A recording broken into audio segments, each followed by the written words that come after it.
오늘 본문은 감옥에 있는 사도 바울이 에베소 교회 성도들을 위하여 기도하는 내용입니다. 이 에베소서를 읽을 때마다 저는 이 기도가 너무 좋았고 큰 감동을 받았습니다. 그래서 우리 성도님들을 위해 기도할 때마다 이 기도를 했었고 지금도 하고 있습니다. 왜? 이 기도의 내용이 너무 감동적이어서 수년 동안 제 가슴판에 새겨졌고 지금도 제 안에서 역사하고 있습니다. 이 사도 바울의 이 기도가 우리 성도님들의 기도가 되었으면 정말 좋겠습니다. 자, 16절 말씀을 보시면 내가 기도할 때에 기억하며 너희로 말미암아 감사하기를 그치지 아니하고, 내가 기도할 때에 기억하며. 사도 바울은 기도할 때마다 에베소 교회 성도 한 명 한 명을 떠올리면서 기도했습니다. 그리고 너희로 말미암아 감사하기를 그치지 아니하고, 에베소 교회의 믿음의 소식을 듣고 하나님께 날마다 감사했습니다. 너희로 말미암아 감사하기를 내가 그치지 않았다. 그러니까 에베소 교회 성도들을 보면서 하나님 앞에 항상 감사를 올려드린 것입니다. 그리고 기도의 내용이 이제 이렇습니다. 17절입니다. 우리 주 예수 그리스도의 하나님 영광의 아버지께서 지혜와 계시의 영을 너희에게 주사 하나님을 알게 하시고. 사도 바울의 첫 번째 기도 제목이 무엇이었냐 하면 하나님을 알게 해달라고 기도했습니다. 하나님을 알게 하시고. 바울은 우리 주 예수 그리스도의 하나님 곧 영광의 아버지께서 지혜와 계시의 영 성령을 너희에게 주사 하나님을 알게 해달라고 기도했습니다. 성령께서 지혜를 주시고 계시하셔서 하나님을 더 잘 알게 해달라고 기도했던 것입니다. 지혜와 계시의 영, 성령을 주사. 오직 지혜와 계시의 영, 성령의 역사로만 하나님을 알 수 있습니다.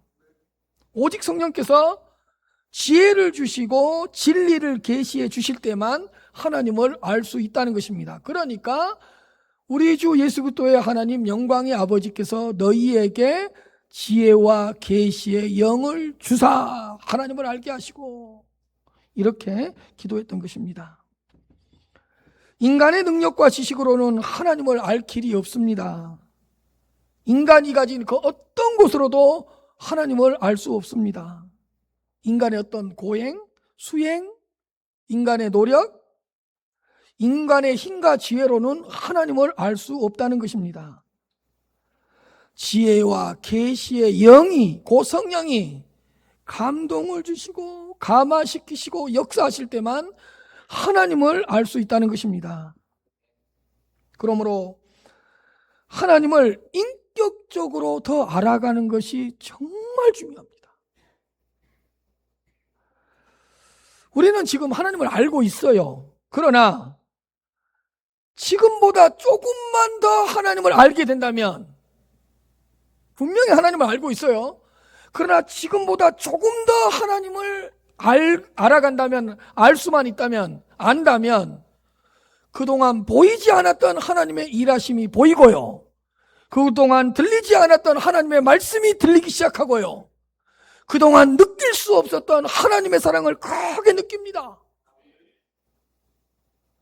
분명히 하나님을 알고 있어요. 그러나 지금보다 하나님을 조금만 더 알면 지금 나에게 주신 이 고난, 이 역경, 이 시련을 통해서 이루시고자 하는 하나님의 뜻이 보인다는 말입니다. 하나님을 아는 것만큼,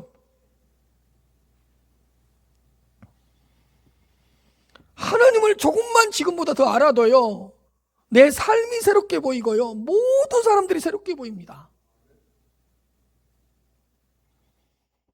사실 우리가 하나님의 눈으로 세상을 바라보고 하나님의 관점으로 어떤 문제를 바라보라 그래요. 그러면 하나님의 눈과 하나님의 관점이 어떻게 해서 생기는데요? 하나님을 아는 것만큼. 하나님을 아는 것만큼 하나님의 눈을 가질 수가 있고 하나님의 관점을 가질 수가 있어요. 그래서 하나님을 아는 지식 가운데 하나님의 눈으로 그 문제를 바라봐야 되고 세상을 하나님의 관점으로 바라봐야 된다는 것입니다. 하나님을 아는 것만큼 하나님께서 나를 어떻게 이끌어 가시고 어떻게 인도해 가고 있는가가 보인다고요. 하나님을 아는 것만큼.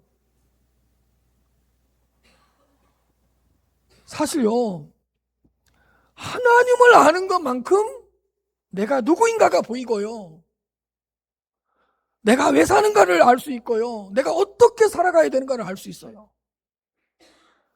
하나님을 알지 못하면요, 내가 누구인가도 모르고요, 내가 살아가야 될 이유도 모르고요, 어떻게 살아가야 될지 방향성을 상실해버려요.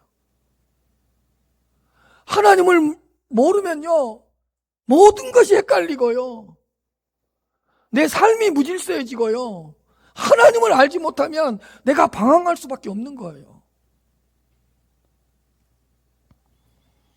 하나님을 아는 지식 가운데 내가 누구인가? 내가 왜 살아야 되는가? 나는 어떻게 살아가야 되는가? 이 답이 보인다고요. 이 세상에 있는 모든 것을 다 안다고 하더라도 하나님을 모르면 아무것도 모르는 거예요. 그리고 우리가 이 세상에 대해서 조금밖에 몰라요. 그러나 하나님을 안다면 다 아는 것과도 같아요. 왜냐? 하나님을 아는 지식 가운데서 세상을 밝히 볼 수가 있고 세상에 대해서 바르게 알 수가 있기 때문에. 하나님을 모르고 세상을 아는 것 잘못 아는 거고요, 하나님을 아는 지식이 없이 내 자신을 바라보고 뭐 세상의 어떤 문제를 바라본다? 그건 모르는 것과도 같아요. 왜? 모든 것은 하나님을 아는 지식 가운데서 밝히 보이고 하나님을 아는 지식 가운데서 밝히 알 수 있기 때문입니다. 그래서 하나님을 아는 것이 그렇게 중요해요.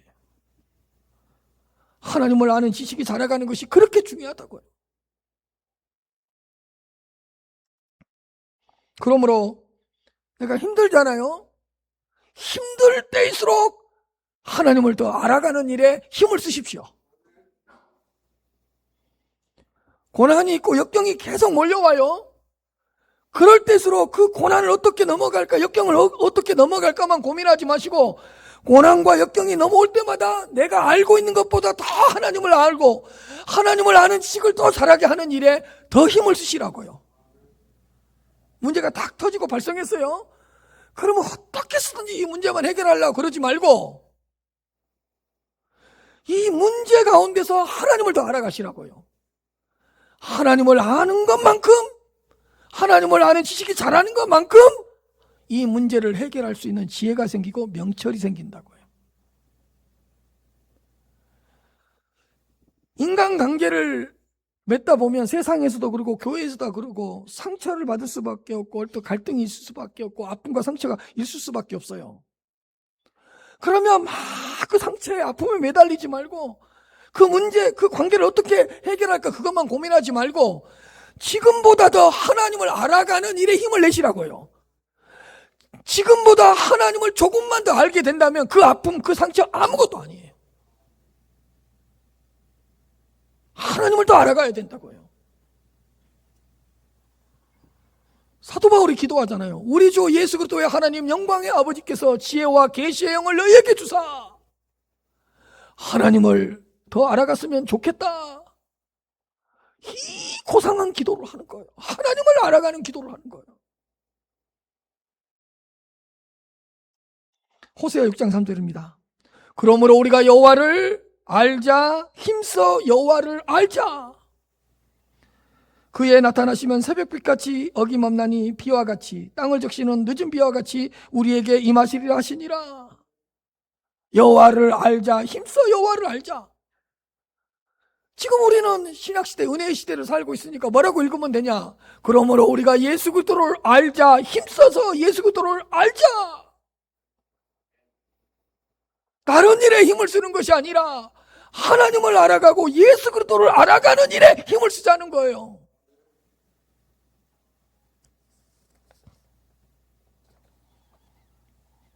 우리 주 예수 그리스도의 하나님 영광의 아버지께서 우리 성도님들에게 지혜와 계시의 영을 주사 지금보다 더 하나님을 알아가시기를 주님의 이름으로 축복합니다. 이게 우리의 기도 제목이 되어야 돼요. 하나님을 더 알아가게 하여 주옵소서.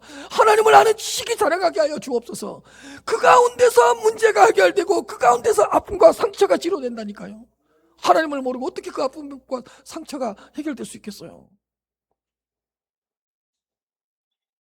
그래서 여러분들은 이번 주 한 주 내내 하나님을 알아가는 기쁨에 충만해야 돼요. 그 하나님을 알아가는 그 즐거움에 취해야 돼요. 하나님을 알아간다는 것이 이렇게 행복한 것인가? 하나님을 알아간다는 것이 이렇게 즐거운 것인가? 그래야지만이 우리 앞에 있는 문제 해결 기미가 보이는 것이거든요. 이게 사도 바울의 첫 번째 기도 제목이었어요. 두 번째로 18절입니다.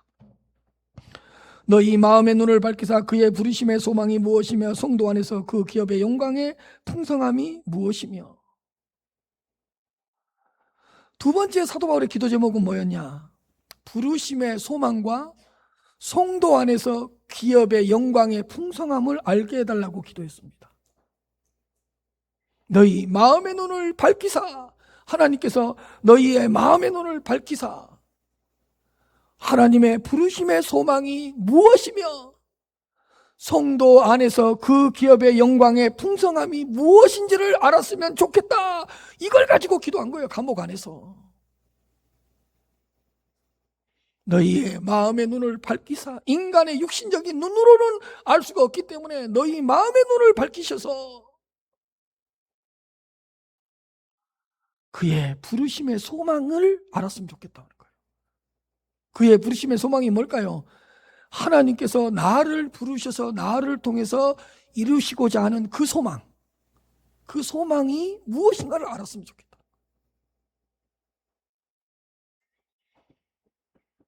하나님은 우리를 하나님의 자녀로 부르셨습니다. 그런데 그냥 부르신 것이 아니라 우리를 향한 하나님의 소망, 하나님의 비전, 하나님의 계획을 가지고 우리를 하나님의 자녀로 불렀다는 거예요. 우리는 이것만 생각해요. 하나님을 향한 내 비전, 하나님을 향한 내 소망만 생각하거든요. 아니에요. 나를 부르실 때는 하나님은 나를 통해 이루시고자 하는 소망이 있기 때문에 나를 부르신 거고, 나를 통해 이루시고자 하는 하나님의 계획과 뜻이 있기 때문에 나를 부르신 거예요. 나를 향한, 우리를 향한 하나님의 소망, 하나님의 비전도, 하나님의 열망도 있다는 걸 기억하시기를 바랍니다. 그냥 부른 게 아니에요. 어쩌다가 부르는 게 아니에요. 하나님의 부르심의 소망이 있는 거예요.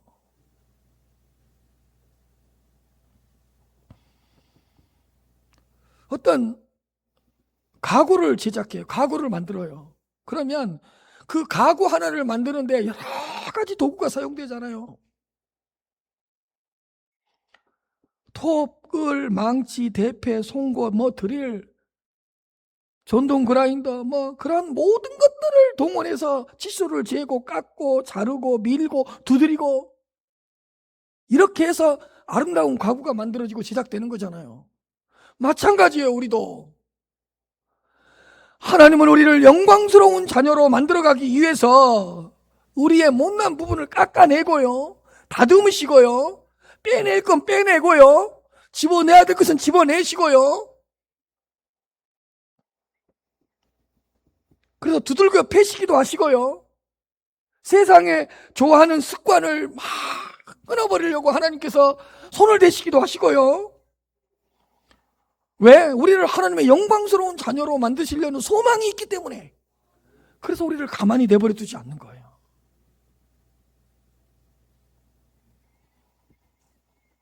사실 예수 안 믿을 때가 편해요. 하나님 안 믿고 사는 것이 편해요. 왜 그런 줄 아세요? 내 마음대로 내 뜻대로 살아가면 되거든요. 근데 하나님의 자녀로 부르심을 받으면 몹시 괴롭습니다. 왜? 하나님께서 가만히 내버려 두시지를 않아요. 왜? 하나님께서 소망을 가지고 우리를 불렀기 때문에 그 영광스러운 자녀, 하나님이 인정하시는 자녀로 만들어 가시려고 우리를 다듬으시고 깎고 밀고 두들겨 패고 뭔가를 끊어버리고 이렇게 하거든요. 그래서 예수 믿으면 괴롭습니다. 왜? 내 마음대로 못 살거든. 내 마음대로 살라 그러면 하나님이 딱 가로막거든. 내 고집을 피우려 그러면 하나님이 내 고집을 꺾어버리거든. 내 성격대로 살라 그러면 너 그놈의 성격 안 고치면 너 안 된다. 그 성격 고칠 때까지 하나님이 나를 괴롭히거든요. 근데 행복해. 근데 기뻐요. 왜? 그걸 통해서 내가 하나님의 부르심의 소망이 내 안에서 이루어지고 있으니까. 고난과 역경을 통해서 다듬으시고요. 때로는 예기치 못한 질병을 통해서요. 나를 겸손케 하시고요. 연단하시고요. 인간관계 때로는 틀어지고 깨져야 되는 거예요. 왜요? 그 틀어진 인간관계 속에서 나의 못난 것도 찾고 나의 부족한 것도 나도 찾게 되거든요. 때로는 물질의 부족함을 통해서 나를 겸손하게 하심으로 연단하시고요. 때로는 다 좋아. 부부관계도 좋고 남편이 돈 잘 벌어오고 아내도 이만하면 됐고, 근데 희한한 놈이 우리 가정에 들어왔네.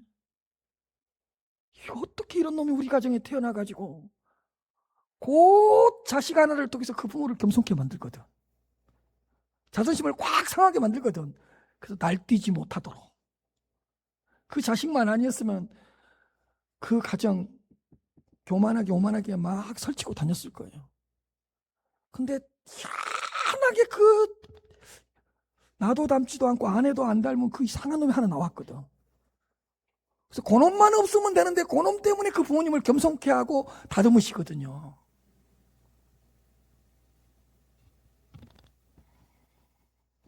또 잘 나가던 사업이 갑작스럽게 실패할 일이 없었는데 그걸 통해서 겸손하게 딱 만들고 나를 다듬으시고 나의 부족한 것을 채워가시고 나한테 인간적인 걸 다 빼내시거든요. 이게 하나님의 부르심의 소망이에요. 왜? 하나님은 나를 부르실 때 소망을 가지고 계획을 가지고 불렀어요. 아하, 이 자녀를 내가 이렇게 영광스러운 자녀로 아름다운 자녀로 만들어 가야지. 그래서 하나님은 이 세상에 있는 모든 것들을 동원해서 당신의 부르심의 소망을 이루어 가십니다.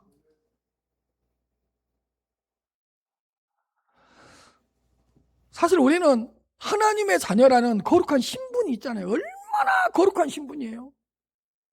근데 우리의 수준은 아직 아니잖아요. 그러니까 이 거룩한 수준의 신분에 걸맞도록 우리를 실력을 끌어올리시고 우리의 수준을 끌어올리신다고요. 그러면 우리 신분에 걸맞게 우리의 수준과 영적인 실력을 끌어올려야 되는데 그게 되나요? 그러니까 두들겨 패고 실패하게 만들고 깎아내고 다듬게 만들고 엎드리게 만들고 인간적인 거 빼내고 하나님의 것을 집어넣어서 우리의 신분에 걸맞는 수준까지 끌어올리시고 신분에 걸맞는 영적 실력까지 끌어올리시는 거거든요. 그래서 하나님 보시기에 그래 너 이제 쓸만하다, 너 참 괜찮아졌다, 이 정도까지 하나님이 끌어올리시거든요. 하나님의 부르심의 소망이 그런 거예요.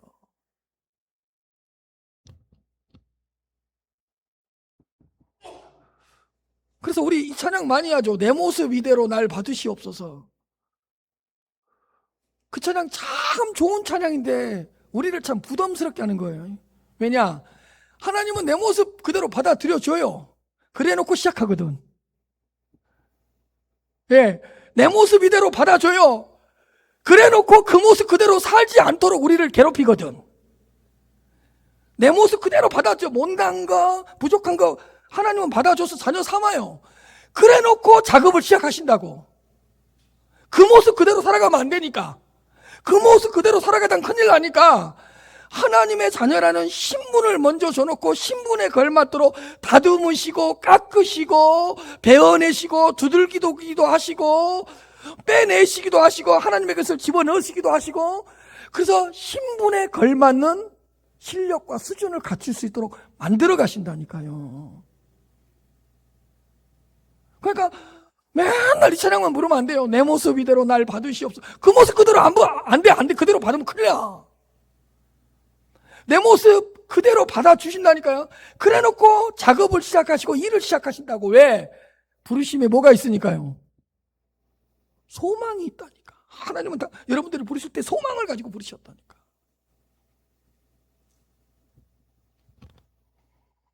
저를 보면 알 수 있어요. 뭐 지금도 여러 가지 부족하고 어떤 목회자로서의 어떤 그런 게 잘 보이지 않죠. 근데 나는 내 자신을 알아요. 내가 얼마나 목회자다워졌는가. 그래도 하나님 보시기에 조금은 쓸만한 사람이 됐다는 걸 이제 알아. 왜? 그만큼 많이 고난을 당하고 매를 맞았거든요. 그 신분에 걸맞도록 조금씩 하나님이 끌어올려 주셨기 때문에 여기까지 온 거거든요. 여러분들도 마찬가지. 좌우 앞뒤 옆 사람 한번 보세요. 오늘 뭐 이렇게 안 보기로 작정했습니까? 그 사람요? 꽤 괜찮은 사람입니다. 하나님이 20년 동안 10년 동안 다듬어 놓은 사람이요. 너무 옆 사람 무시하지 마세요. 예, 꽤 괜찮은 사람으로 만들어 놓은 거예요. 왜? 그동안 깎고 다듬으시고 빼낼 건 빼내고 집어넣을 건 집어넣어서 하나님의 부르심의 소망이 어느 정도는 이루어진 사람들이에요. 그러니까 내 옆 사람 10년 전에 안 만나는 거 감사하십시오. 그때는 정말 이상한 사람이었거든요. 예.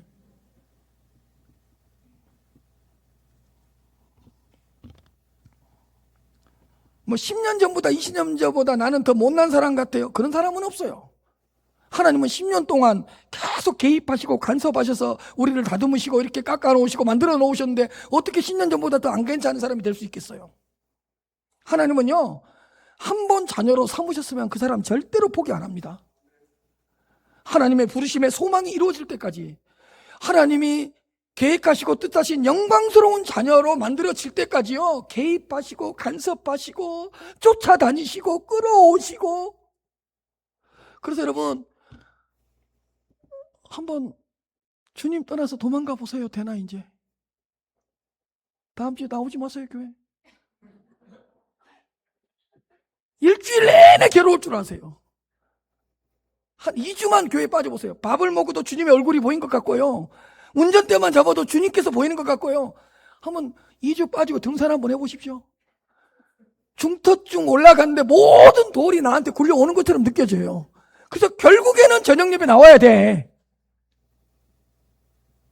왜?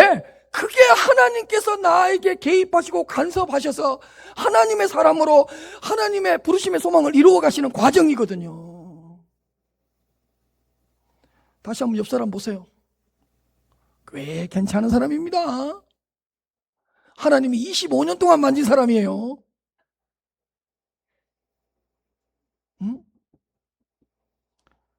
에베소서 1장 4절부터 6절입니다. 곧 창세전에 그리스도 안에서 우리를 택하사 우리로 사랑하여서 뭐라고요? 그 앞에, 하나님 앞에 거룩하고 흠이 없는 자녀가 되게 하시려고. 이게 우리를 향한 부르심의 소망이에요. 더 하나님 앞에서 거룩하고 더 흠이 없는 자녀로 다듬어 가신다고요. 5절입니다. 그 기쁘신 뜻대로 우리를 예정하사 예수 그리스도로 말미암아 자기 아들들이 되게 하셨으니, 자기 아들들이 되게 하셨으니, 왜? 이는 그가 사랑하시는 자 안에서 우리에게 거저 주시는 바 뭐라고요? 예, 하나님의 은혜의 영광을 찬송하는 자녀로 만들어 가려고.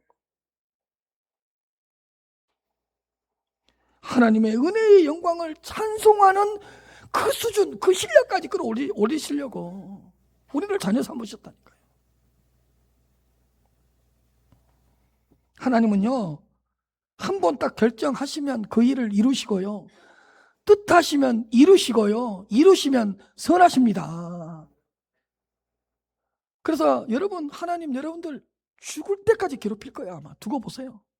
끝까지 쫓아다니면서 하나님의 자녀로 살 때까지, 하나님의 자녀다워질 때까지, 그 신분에 걸맞는 수준과 신분에 걸맞는 영적인 실력이 올 때까지 여러분들 무지막지하게 괴롭힐 겁니다. 그러나 감사하시고 행복해 하십시오. 왜? 나를 다듬어 가시는 과정이니까. 정말로 하나님 보시기에 괜찮은 사람으로 만들어가고 있는 과정이니까.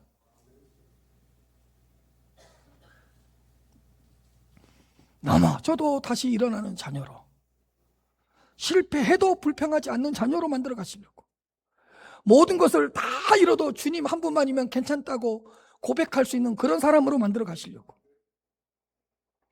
무시를 당하고 조롱을 당해도 나를 무시하고 조롱하는 사람을 위해 기도해 줄 수 있는 그 수준까지 끌어올리시려고. 세상 것 다 잃어버리고 가진 것이 없어도 나는 영적인 부요함과 충만함으로 감사할 수 있다고, 이런 사람으로 만드시려고 우리를 부르신 거예요. 그래서 무슨 일을 당하든지 어떤 상황에 처하든지 하나님의 은혜의 영광을 찬송하는 그 자녀로 만들어 가시려고. 이게 우리를 향한 부르심의 소망인 거예요. 그래서 사도 바울이 그걸 위해 기도한 거예요. 너희들이 하나님의 부르심의 소망이 무엇인가를 알게 되기를 나는 기도했다. 그 다음에 또 한 가지가 뭐냐, 성도 안에서 그 기업의 영광의 풍성함이 무엇인가를 알았으면 좋겠다는 거예요. 방송실. 네. 성도 안에서 그 기업의 영광의 풍성함. 성격 무지하게 좋아진 겁니다. 아마 조금만 나왔으면 5년 전, 6년 전만 해도 방송실! 그랬다니까, 내가. 그랬다니까요. 증인들 있잖아요. 근데 지금은 정말 그래도 다듬어져서 어떻게 했어요? 방송실? 이렇게 했잖아요. 이렇게. 천해지고 그만큼 또 다듬어진 거예요. 예. 성도 안에서 그 기업의 영광의 풍성함이 무엇인가를 알았으면 좋겠다. 이게 뭐냐? 먼 훗날에 성도가 누릴 그 기업 상속의 영광과 풍성함을 알았으면 좋겠다는 거예요. 너희 마음의 눈을 밝히사. 우리 성도님들은 다 새하늘과 새 땅이라는 기업을 받아 누릴 것이잖아요. 그 새하늘과 새 땅, 영원한 하나님 나라, 하늘나라의 영광과 그 풍성함이 어느 정도인가를 깨달았으면 좋겠다는 거예요.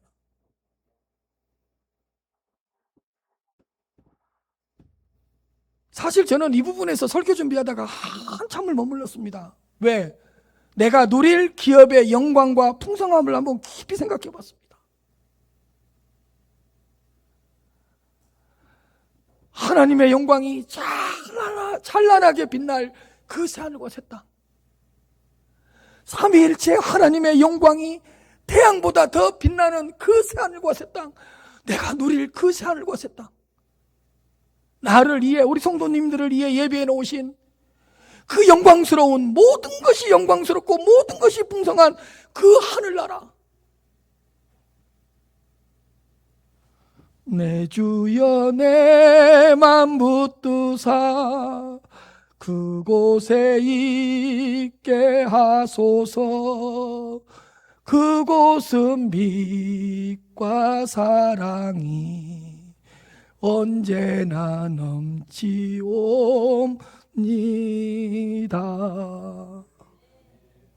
그것을 묵상해 봤어요. 우리 성도님들이 누릴 그 새하늘과 새 땅의 기업의 영광과 풍성함이,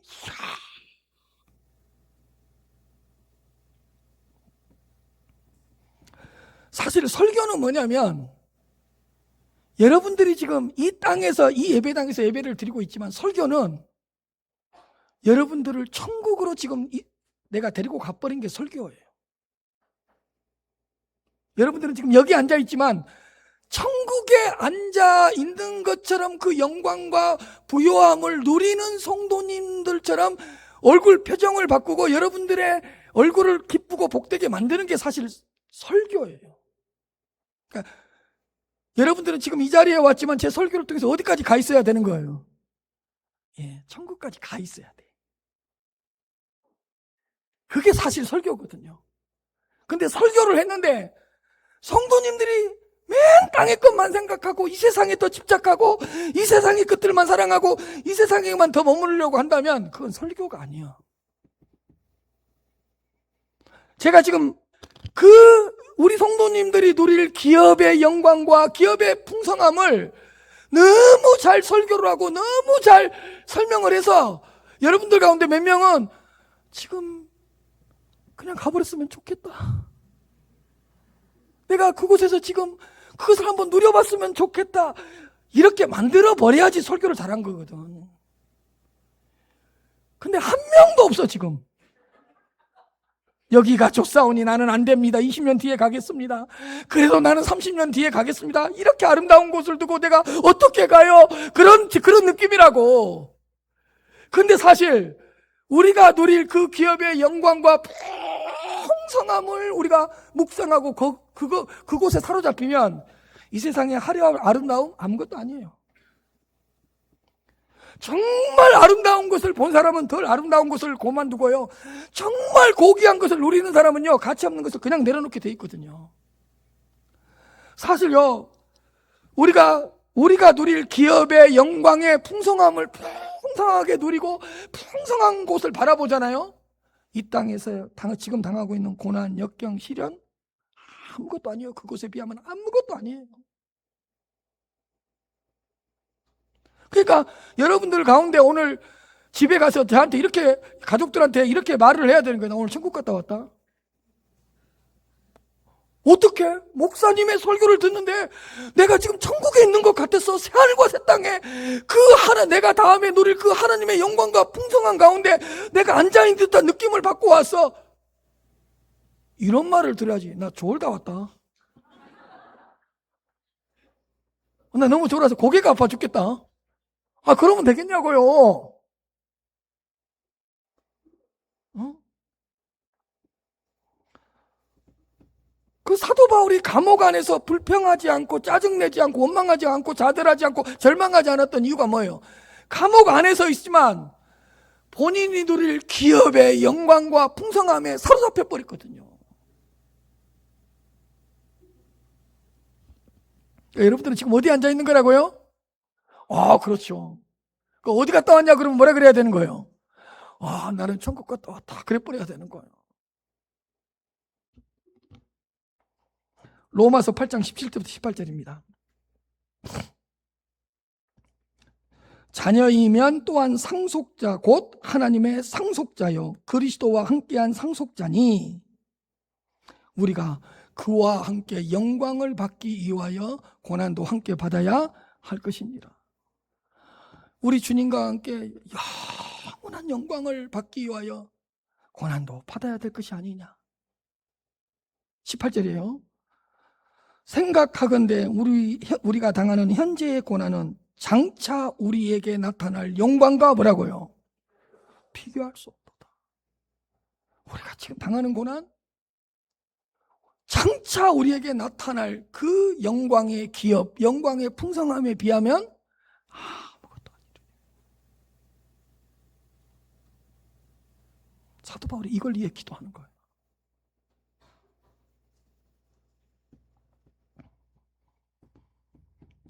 영광스러운 새하늘과 새 땅은 관념도 아니고 이상도 아닙니다. 반드시 천국은 존재합니다. 우리가 누릴 영원한 기업의 영광과 풍성함이 있는 곳이니까. 우리 성도님들이 누릴 기업의 영광의 풍성함에 사로잡혀 본 적이 있습니까? 우리가 어디 여행을 가서 좋은 곳을 보고 오면 계속 거기에 사로잡히잖아요. 그래서 또 가고 싶다, 한 번 더 가고 싶다 그러잖아요. 그럴 정도로 우리 성도님들이 누릴 영광의 기업의 영광에 압도되어 본 적이 있습니까?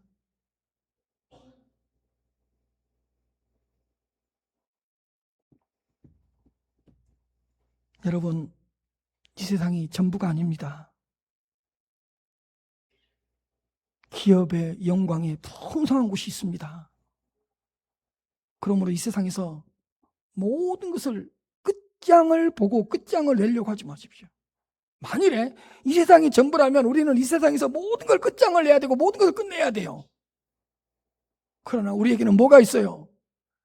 기업의 영광의 풍성함이 있잖아요. 그 기업의 영광의 풍성함을 바라보고 소망하면서 오늘도 양보하고 오늘도 희생하고 오늘도 사랑하고 오늘도 용서하고 오늘도 한 사람 더 품으면서 살아가시기를 주님의 이름으로 축복합니다. 그곳이 있잖아. 여기서 당한 거 다 갚아줄 건데 그곳에서.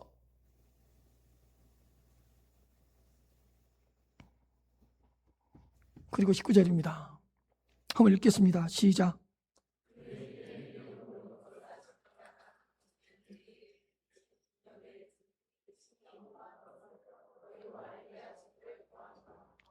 도대체 뭔 말인지도 모르겠어요.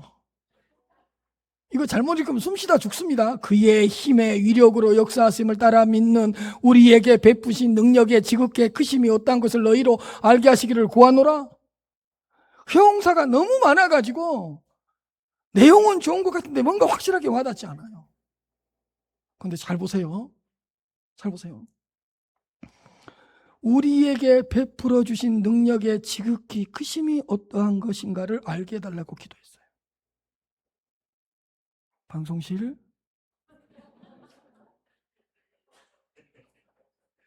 이거 어마어마한 성숙함입니다. 지금 7년 전 8년 전에는 안 그랬다니까요. 우리에게 베푸신 능력의 지극히 크심이 어떠한 것인가를 알았으면 좋겠다. 근데 잘 보세요. 아까 그 앞에 있는 구절 한 번만 더 보여주세요. 예, 잘 보세요. 그의 힘의 위력으로 역사하심을 따라 우리가 믿는 자가 됐어요. 잘 보세요. 하나님의 힘 이 정도가 아니에요. 하나님의 역사하심 정도가 아니에요. 그래서 우리가 믿게 된 거 아니에요. 표현을 보세요. 하나님의 힘이 있는데 하나님의 힘의 위력으로 역사하심을 따라서 우리가 믿게 되었다는 거예요. 이 말은 뭐냐? 하나님의 힘의 위력으로 역사하심이 없었다면 우리는 믿는 자가 될 수가 없었다는 것을. 왜냐하면 잘 보세요.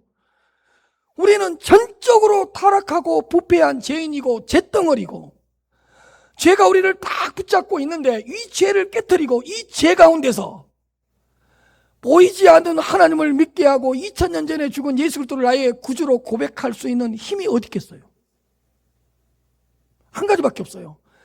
하나님의 힘의 위력으로 역사심이 있었기 때문에 내가 예수 그리스도를 믿고 하나님을 믿는 자가 되었다는 것이에요. 이건 보통 힘이 아닌 거예요. 하나님의 힘의 위력으로 역사하셔서 보통 힘으로는 내가 예수를 믿지 않고 세상의 힘으로는 세상의 능력으로는 예수를 믿게 할 수 없기 때문에 하나님의 힘의 위력으로 역사하심을 따라서 우리가 믿는 자가 되었다는 거예요. 근데 그 능력이 우리 안에서 지금도 역사하고 있다는 거예요. 보세요. 믿는 우리에게 베풀어 주신 능력의 지극히 크심이 어떠한 것인가를 알았으면 좋겠다. 보세요. 그냥 하나님의 능력을 알았으면 좋겠다 이렇게 표현하지 않잖아요. 우리에게 베풀어 주신 능력의 지극히, 여기까지만 표현해도 되는데 하나님의 능력의 지극히 크심이 어떠한 건가를 너희들이 알았으면 좋겠다. 그럼 어느 정도인 거예요? 하나님의 능력은 도대체? 여러분, 하나님의 능력이라고 그래도 큰 건데 하나님의 능력의 지극히 크심이 우리에게 베풀어 주신 그 능력을 너희들이 알았으면 좋겠다는 거예요. 그 능력으로 우리가 믿었을 뿐만 아니라 그 능력이 지금도 우리 안에서 역사하고 있다는 걸 믿으시기를 바랍니다. 하나님의 능력이 밖에서 역사하는 것이 아니라 저 우주 지구 끝에서 역사하는 것이 아니라 우리 안에 베풀어 주신 그 하나님의 능력의 지극히 크심이 어떠한 것인가를 깨닫기를 주님의 이름으로 축복합니다. 사도 바울이 이걸 기도하는 거예요.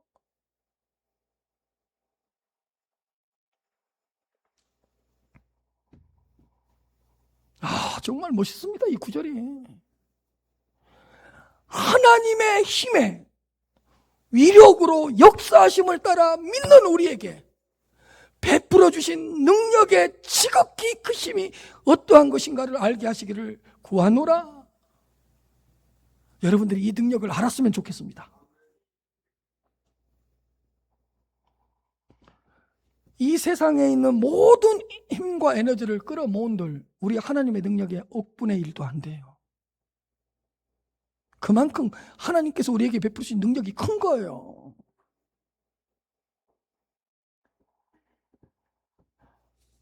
정말로 상상할 수 없는 하나님의 능력이 우리 안에 베풀어졌습니다.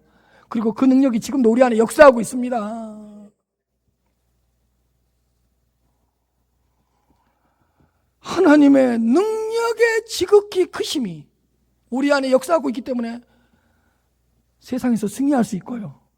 여러분들 고난에서 일어설 수 있고요. 마귀와의 전쟁에서 승리할 수 있고요. 실패와 좌절 가운데서도 언제든지 일어설 수 있습니다. 또 읽어요.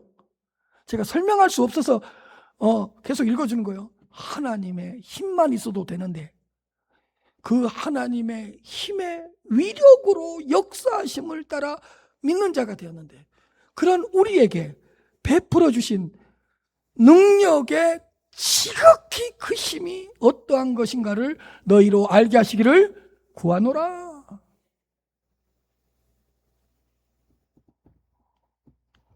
근데 우리가 잘 이해를 못할까 봐 이 능력이 어떤 능력인가를 한 번 더 설명을 했죠. 20절에서 22절이에요. 잘 보세요. 그의 능력이, 하나님의 능력이 그리스도 안에서 역사했다. 그러니까 그리스도 안에서 역사하신 하나님의 능력을 살펴보자는 거예요. 어떤 능력이냐? 죽은 자들 가운데서 다시 살리신 능력, 하늘에서 자기의 오른편에 앉게 하시는 그 하나님의 능력, 모든 통치와 권세와 능력과 주권과 이 세상뿐 아니라 세상에 일컫는 모든 이름 위에 뛰어나게 하시는 그 하나님의 능력. 22절, 만물을 예수 그리스도의 발 아래 복종하게 하시는 하나님의 능력, 또한 예수 그리스도를 만물 위의 교회의 머리로 삼으시는 그 능력이 우리 안에 있다는 거예요. 이야, 이 정도의 능력인 거예요. 우리는 하나님의 능력 그러면 너무 추상적이에요. 그러나 20절부터 22절에 이 예수 그리스도 안에서 일어나는 하나님의 능력이 우리 안에 있고 그 능력을 알았으면 좋겠다고 기도하는 거예요. 사랑하는 성도 여러분, 우리 안에서 지금도 역사하시는 하나님의 능력의 지극히 크심이 어떠한 것인가를, 무엇인가를 깨달으시기를 주님의 이름으로 축복합니다. 바울이 에베소 교회 성도들을 위하여 이 세 가지를 기도한 거예요. 저도 날마다 우리 성도님들을 위해 이 세 가지를 놓고 기도해요. 하나님, 우리 주 예수 그리스도의 하나님 영광의 아버지께서 지혜와 계시의 영을 우리 성도님들에게 부어주셔서 하나님을 알게 하시고 그 부르심의 소망과 성도 안에서 우리 성도들의 마음의 눈을 밝혀주셔서 그 부르심의 소망과 그 성도들이 누릴 기업의 영광과 풍성함을 알게 하여 주시고 그의 힘의 위력으로 역사하심을 따라 믿는 우리 성도들에게 베풀어 주신 능력의 지극히 크심이 어떠한 것인가를 알게 해주십시오. 제가 새벽마다 기도하고 있어요.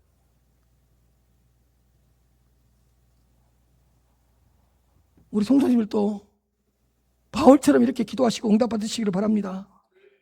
바울의 이 기도가 우리 교회 안에서, 우리 성도님들 안에서 크게 역사하시기를 주님의 이름으로 축복합니다.